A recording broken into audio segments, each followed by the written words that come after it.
What's up, everybody? In this video, I'm going to be grading Matt Patricia on a game-by-game basis for his second season with the Lions. During the offseason when I did this, I gave him a C+ for his performance last year. And spoiler alert, the grade is going to be going down a little bit in his second season. I'm going to be going game by game, giving him grades, and I'm going to give a general analysis of why I gave him the grade I gave him. So yeah, let's jump into it. Here are my game-by-game grades for Matt Patricia, the results of the game, and the scores to each game. And we'll just be breaking this down, going in order, starting off with the tie to the Cardinals. Now, I bet a lot of you would probably be surprised to see that I'm giving him a C+, because surely that's an F type of performance, right? Well, I've given it a C+ because the defense in particular just dominated for 3.5 quarters. Maybe not the team as a whole, but the defense definitely dominated for 3.5 quarters. So yeah, I'm going to give Matt Patricia a C+ against the Cardinals. We all know about the timeout and stuff like that, and that we blew an 18-point fourth quarter lead, but I'm going to go ahead and give Matt Patricia a C+ for that game. Next up, we got the Chargers. Matt Patricia gets a C from me. I mean, I just don't really know if he affected the game all that much, if I have to be honest. Maybe with the interception at the end, getting Darius Slay some safety help over the top, but I'm content just giving him a C. Now, the win against the Eagles. I'm going to give him a C+. The pass interference challenge didn't really make any sense to me, even at the time when we didn't know that pass interferences wouldn't be overturned very much. That challenge didn't make much sense. But here's the reason I'm giving him a slightly above average grade and giving him a C+. We all wanted Jamal Agnew gone. I don't know about y'all, but I was definitely part of the camp that wanted Jamal Agnew gone. But Matt Patricia gave him a chance. Jamal Agnew delivered. He got his players to respond to adversity. Or in particular, he got Jamal Agnew to respond to adversity. So I'm going to go ahead and give Matt Patricia a C+ against the Eagles. Now, the loss to the Kansas City Chiefs. I'm going to go ahead and give Matt Patricia a B in this game. You could almost argue it deserves an A because we didn't hold Mahomes to a touchdown pass, but at the same time we did give up a lot of yards to Mahomes, and there's a reason that the Chiefs offense still scored 27 points.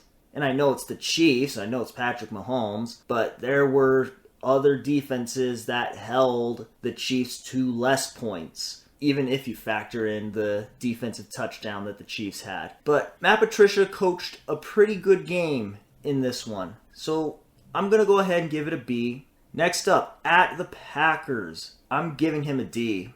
I just can't give him any other grade. The game, you can not be a good coach, you can be bad at teaching your players how to do things, but manage the game right. The 12 men on the field on that field goal try. I don't know if that's on the special teams coordinator or if it's on the head coach, but I'm putting it on Matt Patricia on that 12 men on the field play because, in all honesty, there's lots of plays that could have turned that game around. And that 12 men on the field when the Packers were about to kick a field goal was one of them. And the Packers ended up scoring a touchdown instead of kicking a field goal. So I'm giving Matt Patricia a D. Against the Vikings, a loss, 30-42. I was so close to giving Matt Patricia an F in this game. 42 points, man. I mean, I know the Vikings have a good offense and they got a lot of good pieces, but 42 points. Even if it was Patrick Mahomes putting up 42 points, that's not a good defensive performance.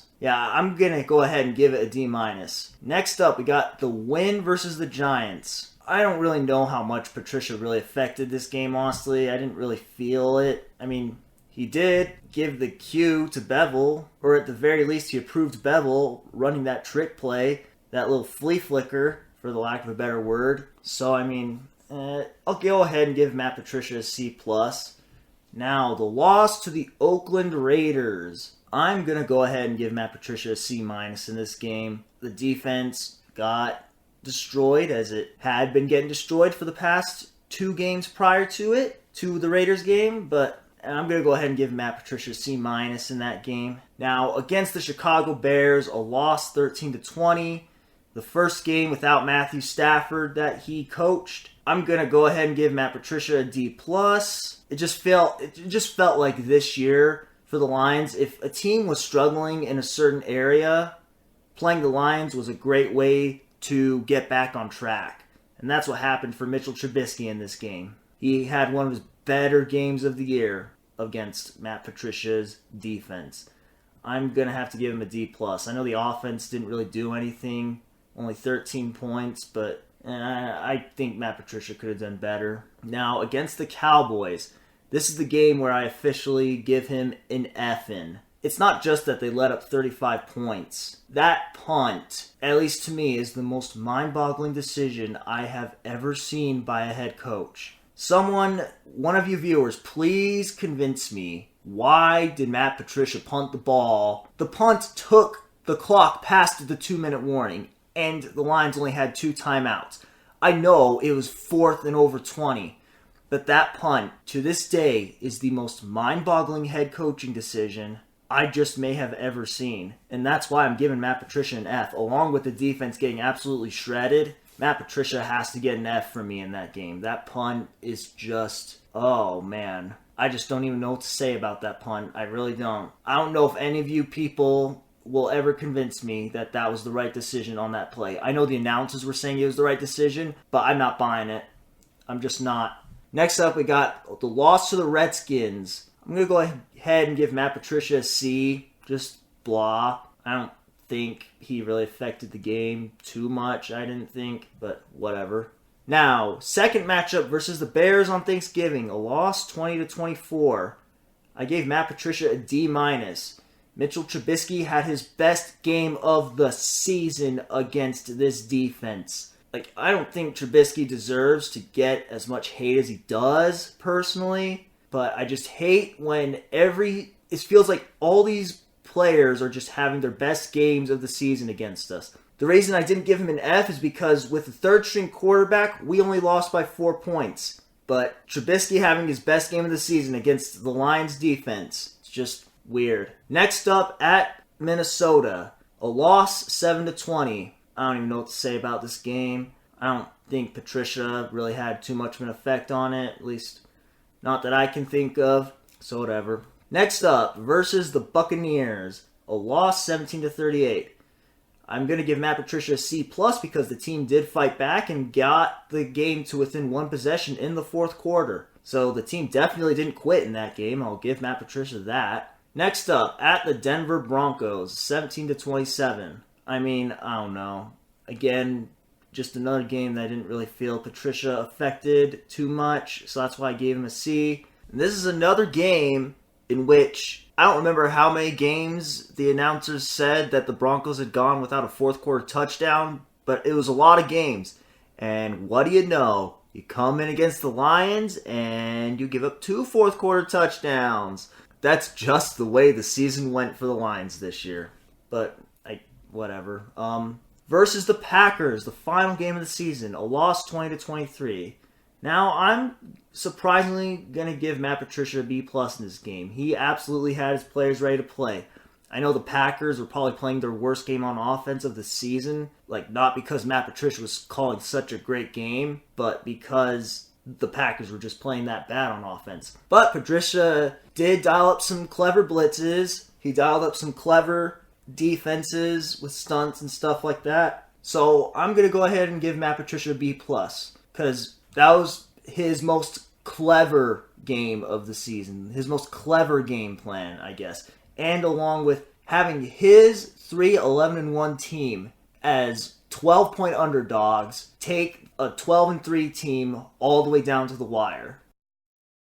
So I am going to give Matt Patricia a C-. Now, that's probably a higher grade than pretty much any Lions fan would be giving Matt Patricia. But I'm going to go ahead and give him a C-. Now, here's the reason it's even that high. I keep seeing people say, oh, everyone quit. No one wants to be here. I'm not sure I entirely agree with that. I'm sure there's specific players that ended up quitting on the team, but the team as a whole did not quit. If this team had quit, they wouldn't have clawed their way back from a 3-possession deficit against the Buccaneers, or they wouldn't have clawed their way back against the Cowboys. Or if this team had quit, we would have gotten destroyed by the Packers, and even with how poorly they were playing, we still would have lost by 2 possessions, and the Packers probably would have covered the spread. I don't necessarily agree that the team quit on Matt Patricia. Even the Bears in both games. Marvin Jones made a diving catch to help get Driscoll into a potential Hail Mary range. No, I don't necessarily agree with this whole notion that the team quit on Matt Patricia. Like I said, I'm sure there's maybe a couple players that did, but the team as a whole, I strongly disagree. I don't think they quit on Matt Patricia. Now, I said why it's that high, but the reality is that is a below average grade. So why is it this low? For 2 reasons. His game management is super suspect. Like the 12 men on the field versus the Packers. Oh my gosh. We didn't know at the time that it would end up biting the Lions the way it did, but it really bit the Lions. The timeout versus the Cardinals, the challenging the pass interference against the Eagles, and I already had my rant against the Cowboys where he punted the ball. The punt ended up taking the clock past the 2-minute warning. His game management needs a lot of work. There's no other way to put it. Let's just say he can't coach a lick. Nobody learns anything from him. You gotta manage the game right, at the very least. And the second reason is this team wasn't clutch. I don't know if the clutchness is on Matt Patricia or if it's on just not having clutch players. Like the Mahomes scramble on 4th down. Even Aaron Rodgers, the following game, had a scramble for a 1st down. The Galladay fumble, that's more on Galladay. That's on the players. You can't fumble in that situation. I won't really put that one on Patricia, but it just shows I'm just trying to show you what I mean. This team not being clutch. Oh, and the missing the touchdown from the 1-yard line. Or the Trubisky game-winning drive on Thanksgiving. I mean, this team's not clutch. They weren't clutch all year. That's why we blew so many 4th quarter leads. I'd probably put it 50-50 on the reason. I put 50% on the coach and 50% on the players for why this team isn't clutch. Yeah, I don't really have anything else to say about this. I'm going to give Matt Patricia a C-, which is higher than most people would give him. But we'll see what happens next year. So yeah, let me know what you guys think in the comments. Do you think the grade I gave him is too high, or do you think the grade I gave him is too low? Do you think I graded certain games too high, or do you think I graded certain games too low? I mean, there's probably certain things I overlooked about these grades and in each game, but yeah, just let me know in the comments below. And thank you for watching.